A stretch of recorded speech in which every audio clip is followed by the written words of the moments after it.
الحمدللہ رب العالمین والصلاة والسلام علی سید الانبیاء والمرسلین وعلی آلہ واصحابہ وازواجہ اجمعین الی یوم الدین۔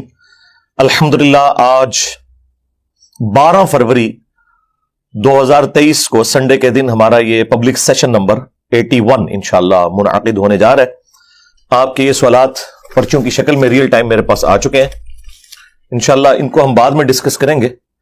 پہلے کرنٹ افیئر کے طور پر ایک ایشو، پچھلے ویک میں جو ایک انٹرنیشنل ایشو ہے وہ ترکیے میں جو زلزلہ آیا ہے اور شام میں اور ان پورے علاقوں کے اندر، جس میں آلموسٹ کوئی 30,000 کے قریب لوگ شہید ہو چکے ہیں، کیونکہ وہ میجورٹی سارے مسلمان ہی ہیں، اور آلموسٹ 1 لاکھ کے قریب جو ہیں وہ زخمی ہیں، اور 50 لاکھ سے زیادہ لوگ بے گھر ہو چکے ہیں۔ ظاہر ہے ایک مشکل وقت ہے ان کے اوپر، اللہ تعالیٰ ان کے لیے آسانیاں اور عافیت والا معاملہ فرمائے۔ جو لوگ اس زلزلے میں شہید ہو چکے ہیں اللہ تعالیٰ ان کی مغفرت فرمائے، ان کے گناہوں سے درگزر فرمائے، انہیں نیک کاموں کا اجر عطا فرمائے۔ اس طرح کی جتنی بھی ناگہانی موت ہیں وہ شہادت کی کیٹیگری میں فال کرتی ہیں۔ بخاری مسلم دونوں میں حدیث ہے کہ اللہ کے محبوب صلی اللہ علیہ وآلہ وسلم نے فرمایا کہ میری امت کے 5 شہداء ہیں، ان میں سے جو طاعون کے مرض میں مبتلا ہو کے مر جائے، پیٹ درد سے کوئی مر جائے، اسی طریقے سے پانی میں ڈوب کے مر جائے، کسی بلڈنگ کے نیچے دب کے مر جائے، اور آگ میں جل کے جو مر جائے وہ بھی اسی کیٹیگری میں فال کرتا ہے۔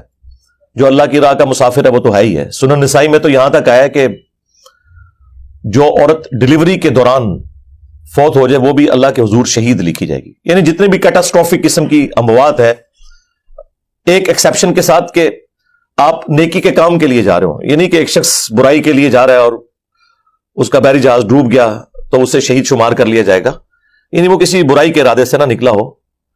بہرحال جو عام نیچرل ڈیتھ ہے اس سے ہٹ کے یہ ایک کیٹاسٹروفک جو ڈیتھ ہوتی ہے یہ اللہ کے حضور شہادت کے حوالے سے لکھی جاتی ہے۔ پاکستان میں بھی آپ کو پتہ ہے 8 اکتوبر 2005 کو بہت بڑا زلزلہ آیا تھا، اس میں تو اس سے بھی زیادہ تباہی ہوئی تھی، 1 لاکھ سے زیادہ لوگ شہید ہوئے تھے، اور آج تک اس زلزلے کے جو اثرات ہیں وہ لوگوں کے اوپر موجود ہیں۔ ظاہر ہے کہ لوگ تکلیف کاٹ رہے ہیں، جن کے قریبی لوگ اس میں بچھڑ گئے تھے، اور کتنے لوگ تو اس زلزلے کے بعد پھر سنبھل بھی نہیں سکے فائنینشلی بھی۔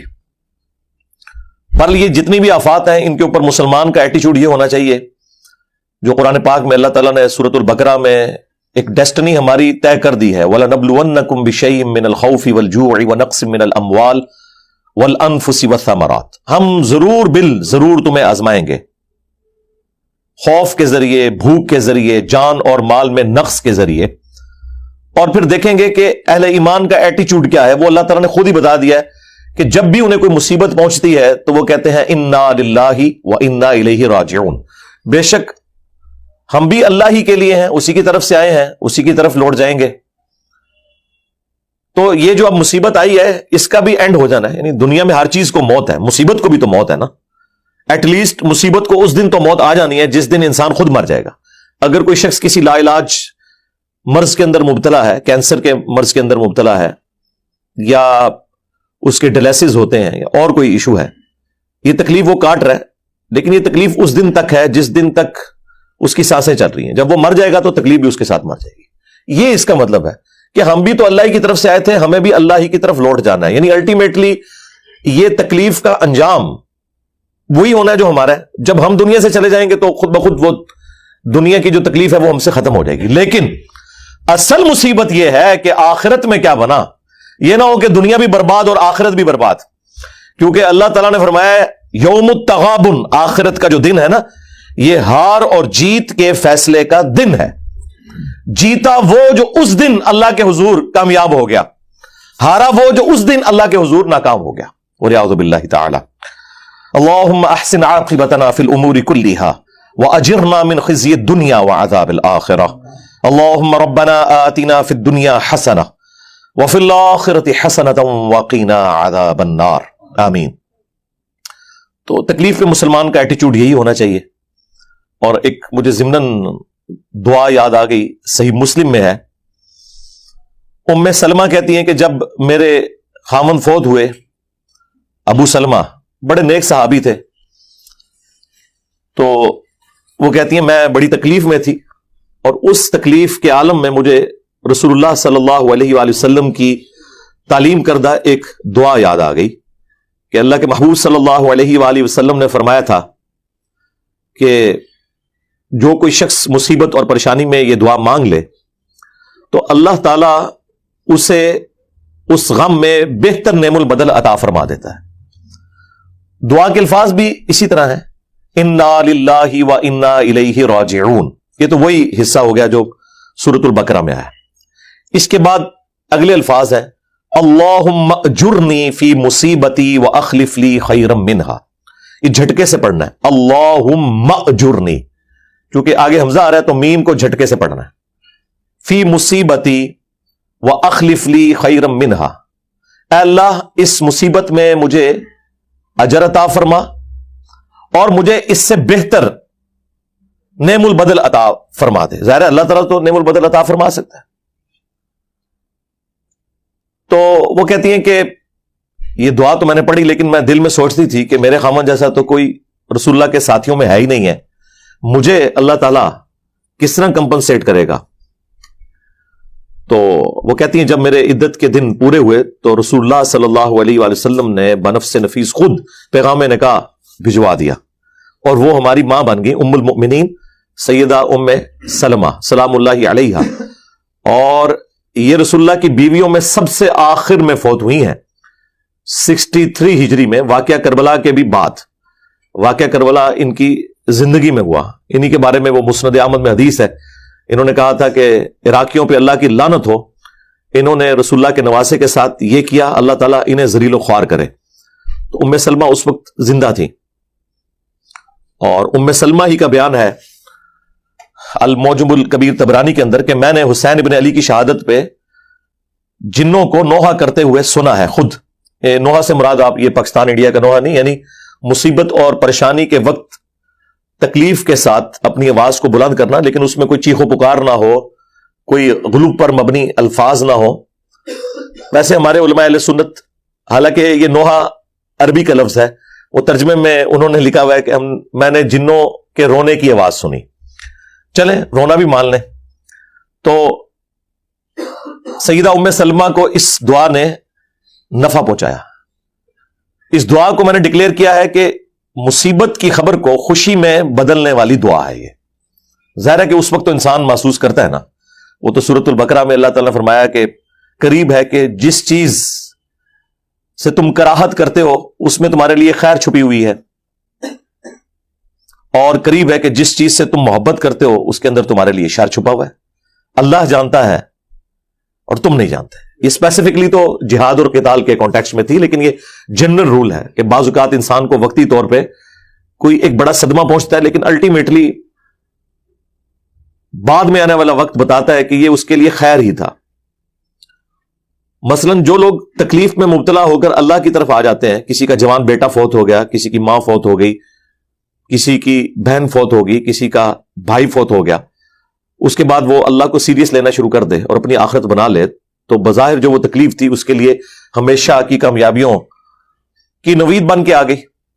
اور یہ تو سورہ السجدہ میں بھی موجود ہے کہ ہم دنیا کی زندگی میں بھی تمہیں تھوڑی سی تکلیف دیں گے تاکہ تم اللہ کی طرف پلٹ آؤ.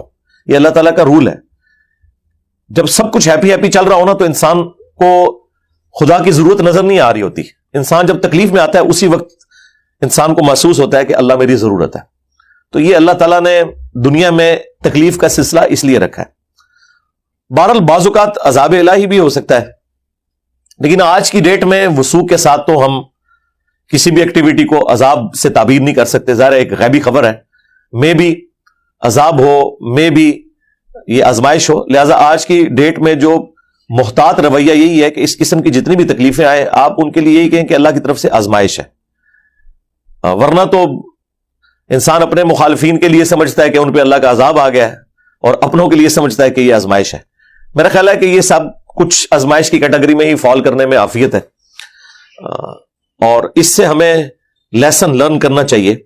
اس قسم کی جو بڑی اموات ہیں وہ پوری انسانیت کے لیے ایک ڈیٹرنس ہے, ایک تنبیہ ہے کہ اس دنیا میں آپ نے ہمیشہ نہیں رہنا. سب نے مر کے اللہ کے حضور پیش ہونا ہے. یہ اصل میں اس سے ایک لیسن ہے. اکثر لوگ یہ پوچھ رہے ہوتے ہیں جی وہ چھوٹے چھوٹے بچے مر گئے جی ان کا کیا قصور تھا, کتنے جانور مر گئے جی ان کا کیا قصور تھا, زلزلے میں مر گئے, سیلاب میں مر گئے, ٹورنیڈو میں جو ہے وہ اٹھائے گئے, ان کا کیا قصور تھا. تو یہ صرف علم کی کمی کی وجہ سے, ورنہ اگر آپ کے پاس تھوڑا سا بھی اسٹیٹسٹیکل ڈیٹا موجود ہے اور آپ انالیسس کرنا جانتے ہیں تو آپ کے علم میں یہ بات ہوگی کہ روزانہ 1 گھنٹے میں 6000 لوگ نیچرل ڈیتھ مرتے ہیں. اتنے بندوں نے روزانہ مرنا ہی ہوتا ہے.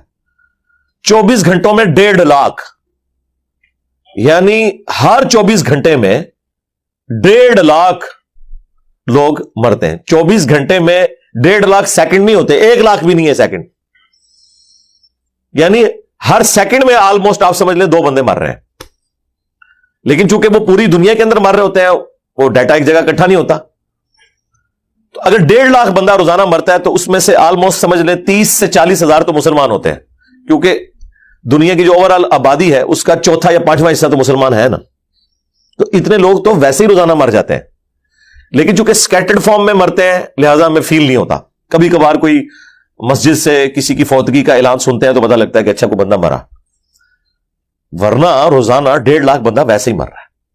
تو اس قسم کی جو یکمشت اللہ کی طرف سے ایک ڈیتھ والا ایک سمجھ لیں الارم بجتا ہے نا, وہ پوری انسانیت کے لیے ایک الارم ہوتا ہے کہ تمہیں کسی نے اس پلانٹ ارتھ کے اوپر حالات و واقعات دے کر بھیجا ہے اور الٹیمیٹلی اس نے تمہیں اپنے پاس بلانا ہے.